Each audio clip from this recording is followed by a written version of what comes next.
I mean, like, just... So you pretty much, like, you want to be a top 40 artist. Exactly, bro. I don't care. Like, I know some artists are, like, trying to be against being mainstream, but that's where the money's at. Yeah. Like, think about it. I mean, it's nothing against these artists because they all getting their bag. Like, they all getting their bag. But let's say, for example, the nigga, what's his name? What's the dude? Riding in a Rover. Niggas talking down, I don't know. Yeah. What's his name? I forgot the dude. But see, that's what I'm talking about. Yeah. Like, I can't even come to, the top of my head. But, like, say, for example, Drake. Yeah. That man's audience is a fucking universal blanket, my nigga. Everybody listens to motherfucking Drake. I'm trying to have Peso be like Drake, the household name. You feel me? Like, that's why I love that I have Rioscos on the team right now because I'm telling you, like, he's the Puerto Rican. That's the Puerto Rican. You better keep him whole. You feel me? But see, that's my youngin' though. Like, I got history with this man before fucking rapping and shit. Like, that's another thing about me. I love music. I love rap. I love music, hip hop, R&B. I'm a diverse genre artist. But before all the rap shit, before all that and this and that and the other, I was like, I had history with people. I was developing myself as an individual, really getting that bag out here, hustling and shit. That's why you see me shit. I got damn Gucci's on my feet right now. You feel me? Shit, I'll be capping about shit. Like, you know what I mean? I know hella people shit. Free my nigga Lou right now. That nigga got scooped up in the fucking feds, dog. Free my nigga Lou, bro. That was a big homie. But all I'm saying is, that was my youngin'. That man, he's a loyal ass dude. I fucks with him. And I really see big things in the future with this man if he sticks with it, and I'm pretty sure he said he loves music. That's his passion too, Well, if it's his passion, that's, we gonna make some money because that man, he got a good ass flow. Like, it's nothing against my other artists either. Like, other artists, ABM, like I'm saying, it's gonna be different. The Border Boy movement is gonna cross into whole different genres. That's why I love it so much because we got the Latin artists, we got the chill artists, we got the savage artists, we got R&B. We even got a white boy Young Sam on the team. With that, you know what I mean? Like, that man, as he develops as an artist, he's a youngin' too. He's like 18, 19 years old. That man, like, as he develops, he'll probably kind of start leaning towards that fucking, what's the man name? Logic type shit. He'll probably, because he has a flow like that already, but like, you know what I mean?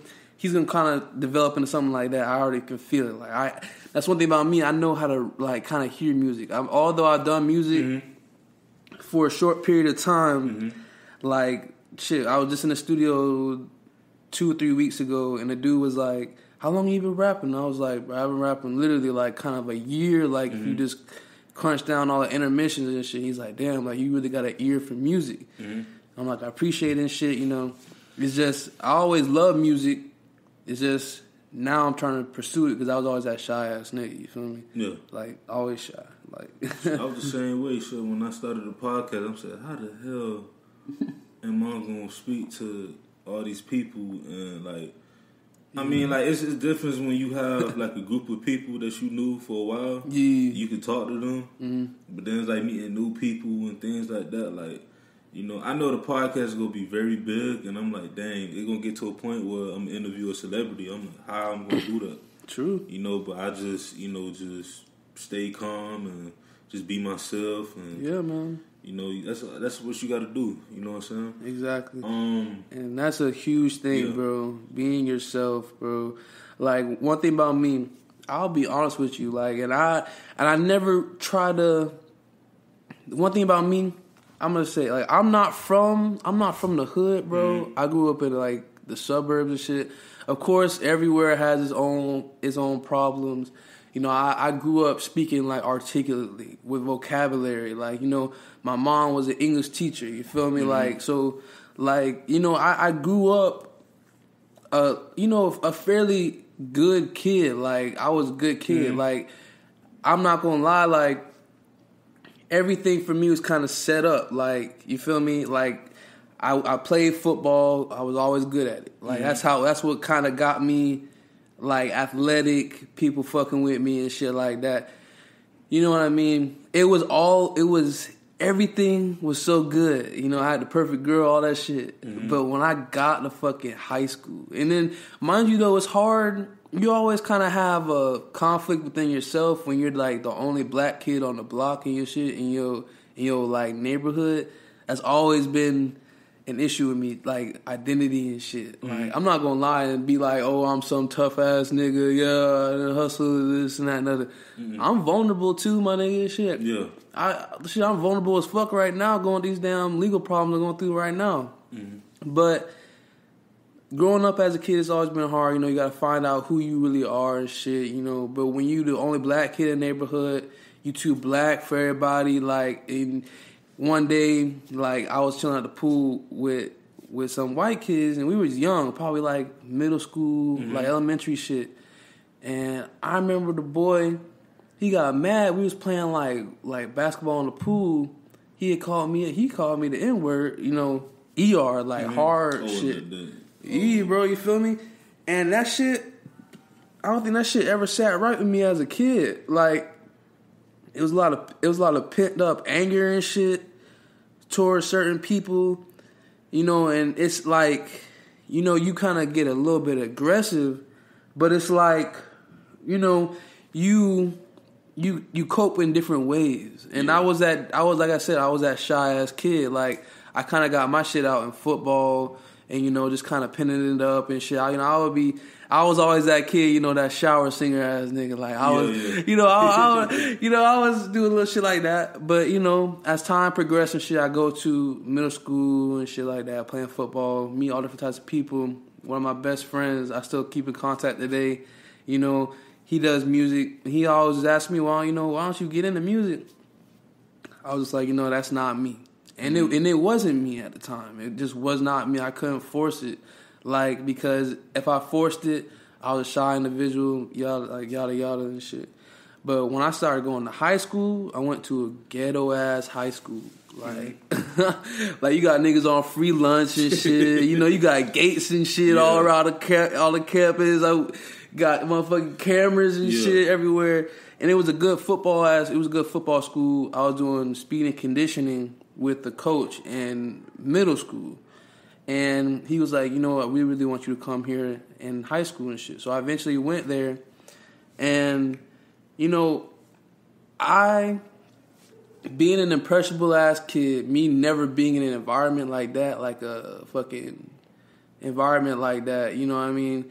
It kind of was a shell shock for me. Like, you know, I'm that boy, I'm that dude that's over there dressing in polos and Sperry's and shit. You got niggas wearing Coogee and shit. I'm like, what the fuck is this, like, glittery jeans ass shit? I'm like, what the fuck is this shit? You got niggas wearing, you know, all this shit. And I'm like, what the fuck? They call me white boy and shit. You know, and it was hard, you know what I mean? But it was funny because I always spoke, you know, articulately. I always spoke very good. But I will never forget, I had to earn their respect. Well, I didn't have to, but me being a young high schooler and shit, I had, you know, that's why I thought I had to earn their respect. So I ended up getting into a fight with one of them. Beat the fuck out this nigga. Like, 'cause I wrestled and shit, you know. I always did MMA and shit. Like, so I got hands and I got ground game. So I fought this nigga up. I kind of got respect from there on. Like, of course you got niggas over here trying you in the locker room sometimes here and there. You know, it's just a little team scuffle shit and then it's over with. But I fought this nigga up. And it's funny because we actually ended up being friends, not like a few months afterwards. You know what I mean? You know what I mean? We was cool afterwards and shit. His brother playing football over at some JUCO right now, some type shit. And, you know, he doing this shit. But, you know what I mean? Like, it's just been hard, you know, kind of finding who you are, but you have it like right in front of your face. But shit just changes because you might get corrupted or some shit. You get introduced to shit that you had no business getting introduced to. You feel me? Like, I don't know. Like, shit, I know one of my closest homies, his dad had a barbecue pit across the street from the school. Like, literally, like, you have the school here, and you have, like, like the hood, like right next door type shit. I mean, that's like that in the whole state of. People don't realize in the whole state of Florida, you could be in the suburbs or you could be in the hood. Yeah, like it's crazy. You don't even know, like you know what I mean. It's crazy. But we would go to the pit after school and shit. We would get some free food.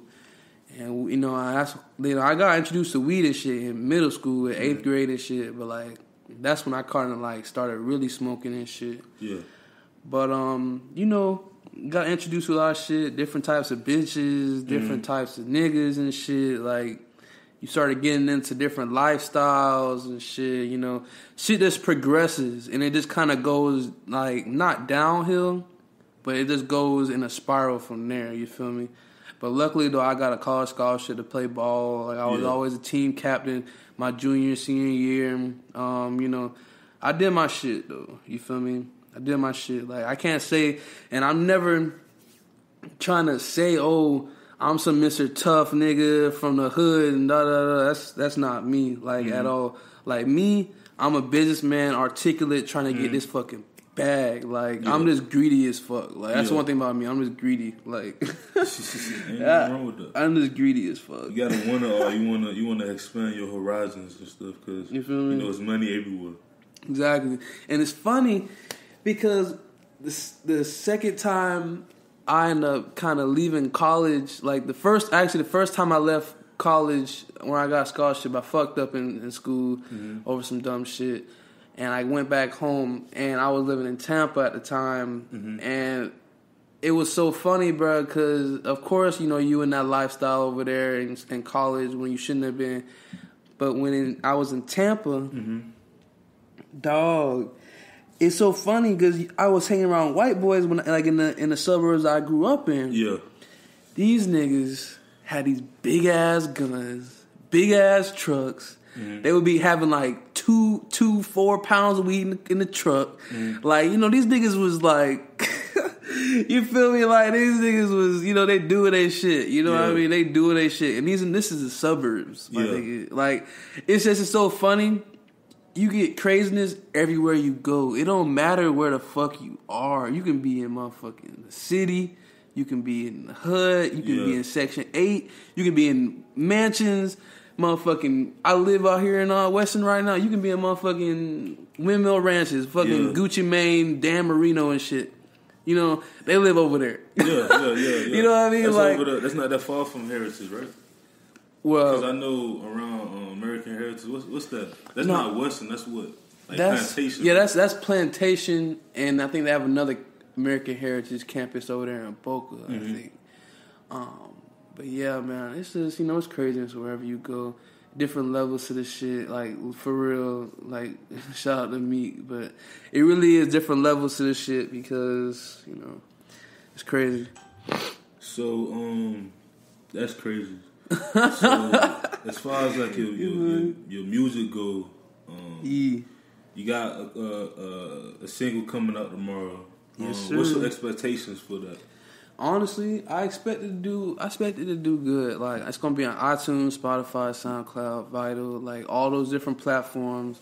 I expected to do good things. Like, it's not gonna be like overnight, I don't think, but I feel like it's gonna be a song where it's gonna give me a little jump start. Like, especially when I'm getting the visual done tomorrow as well. It's gonna be shot here, over there in the course, a pool, different areas. You know, my boys, they in film school type shit, so they gonna film it for me for the free.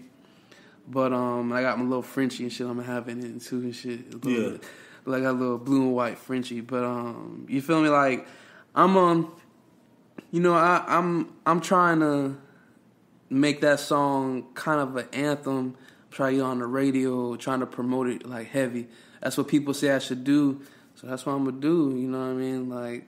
Yeah, because you never know, like, especially with the power of not mainstream, but the power of streaming. Yeah. Like, you could end up. I seen a couple artists that's local, and I seen them like in the front, like, you know, in the front of the iTunes. Yeah. When you go on the thing, new music and stuff like that. Yeah. And it's like, it's possible. I tell people all the time, like, anything is possible. You could be like the next one to come out of, you know, the state of Florida, because like right now.